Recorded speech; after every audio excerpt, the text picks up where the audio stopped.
But the party taught me how to think and analyze, and how, most importantly, how to fight for a better life.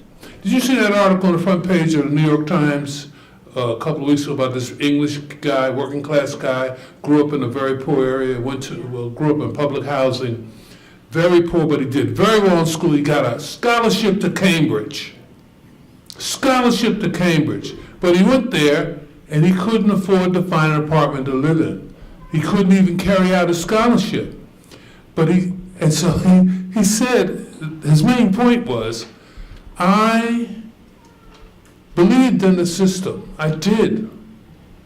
He said, but the system didn't believe in me. And everything that I was struggling against, they didn't solve for me. So I became a socialist.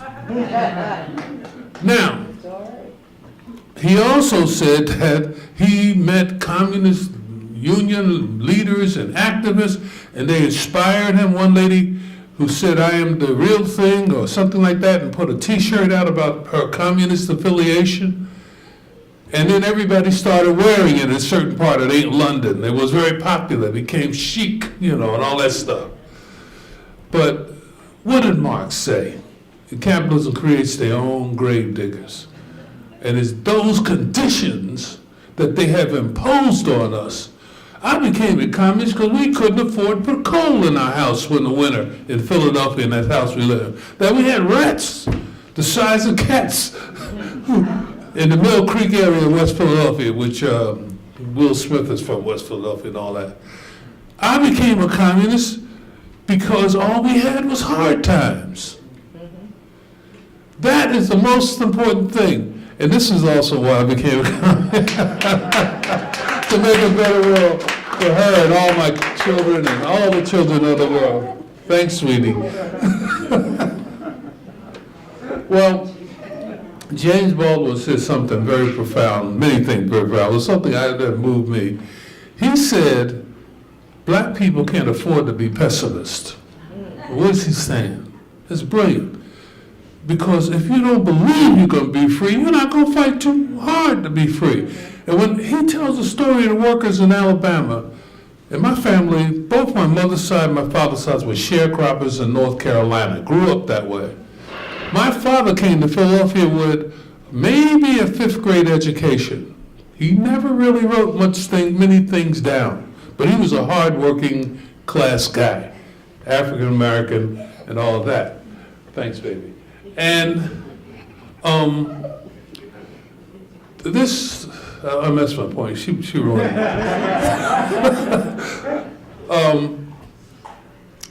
The point I'm trying to make is that this party, which has been pronounced dead 100,000 times, as the head of the Indian party said after '91 and the Soviet Union collapsed, they have over 1 million members in India. They've recently gone through a big surge of membership.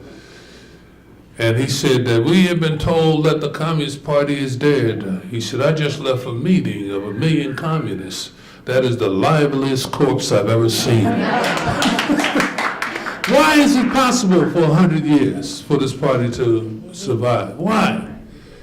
And suffer setbacks. The whole leadership was sent to jail.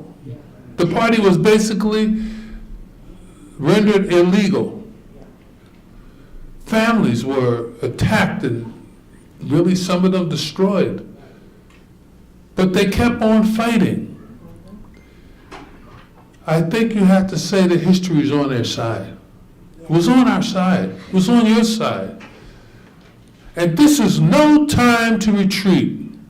And I know some of our really smart people who know how to unfold big intellectual talks and argue, are saying, we're never going to beat this guy.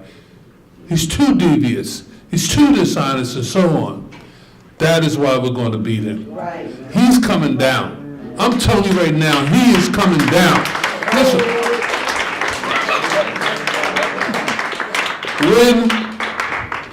When at the height of Jim Crow, at the height of lynching and murder in the South, African Americans couldn't afford to be pessimistic. They were hurting, but they knew they had to struggle. We communists similarly. We know we have to struggle, and we have to make this a better world. And we will, with your help. So, some of you in this room are in the Communist Party. I love you madly, as Duke Ellington said. But there's some of you here are not members of the Communist Party, and we need you. We need you.